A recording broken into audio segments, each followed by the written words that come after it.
Okay, so my stones have warmed up for 20 minutes at 120 degrees in my toaster oven. So what I'm going to do now, and again, ventilation, ventilation, ventilation. This paleo is toxic and it stinks so bad. You have to make sure you have good ventilation. So I always do mine outside.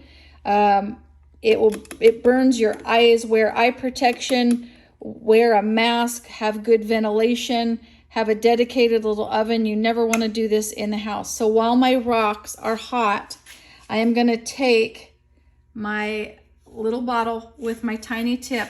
Now I have a little druzy right there that I want to stay away from because I want to be able to have an open druzy. So I kind of just come through. I go over the little cracks first because it'll absorb down in little cracks. You can just kind of watch the heat, and that's why you warm them. The heat pulls so that the stuff goes down inside the rock, and that's what the heat does. And so I'm kind of going over all these little areas where I know there are fractures and putting my paleo first. That's just kind of where I'm focusing first. What I can see, and what I can see, I see, and what I can't see, I know is there. And so I'm going to make sure and get that done too. And then I'm just going to kind of come in and make little pools of this stuff, kind of drip it around here, avoiding my little open. And then I kind of take my tip and I spread it everywhere that it isn't. So I'll kind of come down, make a line of what's here, move this stuff, and then I'm going to come in and I'm going to spread it around with the tip so that it goes evenly over the whole surface of my rock.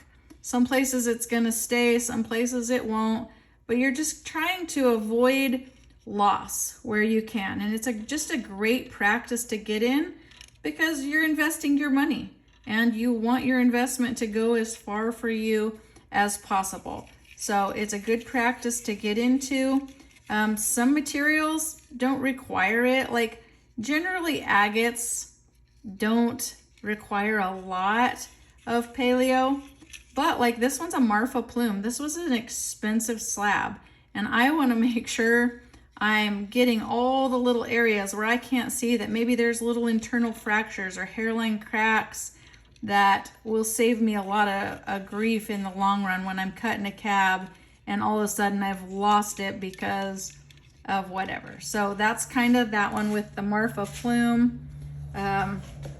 With Tiffany, again, you're kind of same thing. I'm just coming in and I don't have any drusies or anything that I have to worry about on this, and I want to get these while the rock is warm because that is what is going to soak it down into the rock is the heat.